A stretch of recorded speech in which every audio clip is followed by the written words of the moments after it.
জুমার দিনে ইমাম সাহেবের কাছাকাছি বসা বলতে কি বোঝায়? এটা কি প্রথম কাতারে বসা বোঝায়?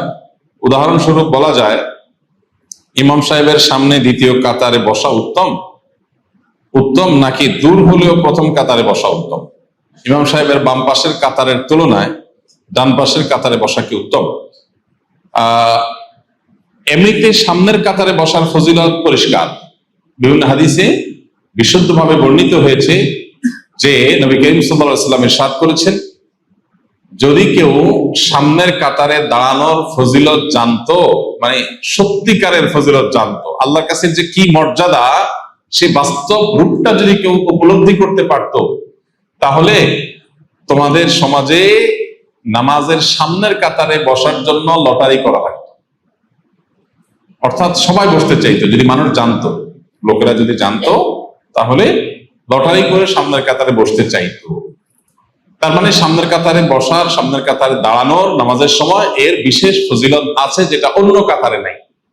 এই জন্য আমাদের সবসময় চেষ্টা থাকবে সামনের কাতারে দাঁড়ানোর, সামনের কাতারে বসার। আর সামনের কাতারে বসা বা দাঁড়ানোর জন্য আগে আগে আসতে হবে। পরে এসে মানুষকে ঠেলে ঠেলে সামনের কাতারে যাওয়া প্রশংসনীয় কাজ না। আগে এসে নামাজের জন্য প্রিপারেশন নিয়ে বসে থাকতে হবে, নামাজের জন্য অপেক্ষা করাটাও নামাজের মতো সওয়াব। কিন্তু জুমার দিনের যে ফজিলত, প্রতি কদমে যে 1 বছর ইবাদতের সওয়াব দেওয়া হবে মর্মে একটি হাদিস বর্ণিত হয়েছে জুমার দিনে, সেটা কাদের জন্য?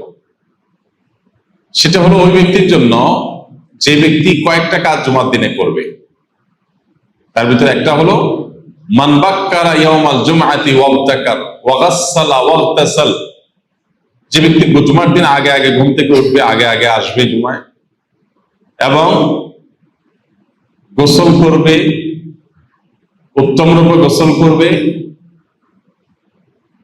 ওয়াদানা মিনাল ওয়ামাশা ইলাল মসজিদি ওয়া লাম ইয়ারকাব, পায়ে হেঁটে মসজিদে আসবে। পুরো পায়ে হেঁটে আসা সম্ভব না হলে গাড়ি ধরে পার্কিং করে বাকিটা পায়ে হেঁটে আসবে। ওয়াদানা মিনাল ইমামি ওয়া লাম ইয়ালগু, এবং ইমামের কাছাকাছি এসে বসবে এবং অহেতুক কোনো কথা কাজ কিছু করবে না, খুতবা চলাকালীন বিশেষ করে মনোযোগ দিয়ে খুতবা শুনবে। তাহলে সে ব্যক্তির প্রতি কদমে 1 বছর ইবাদতের সওয়াব দেওয়া হবে। রাত জেগে ইবাদত, দিনে রোজা রাখার সওয়াব দেওয়া হবে। অনেক মুহাদ্দিসরা বলেছেন, যত আমলের ফজিলত কোরআন হাদিসে আছে, দুনিয়াতে এর চেয়ে বেশি ফজিলতপূর্ণ কোনো আমলের কথা কোরআন বা হাদিসে বর্ণিত হয় নাই। এই জন্য জুমার দিন সবার আগে 1 নম্বরে যে ঢুকে তার যে মর্যাদা, সেটার কারণ নাই। এইভাবে সিরিয়ালে ধারাবাহিকভাবে যে যত আগে ঢুকে তার মর্যাদা তত বেশি। সে চেষ্টা আমরা করবো ইনশাআল্লাহ।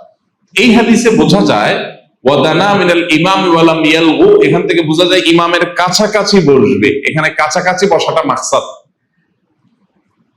সামনের কাতার প্লাস পাশাপাশি, এটা যদি কেউ বসতে পারে তাহলে সে ডাবল ফজিলত পাইল।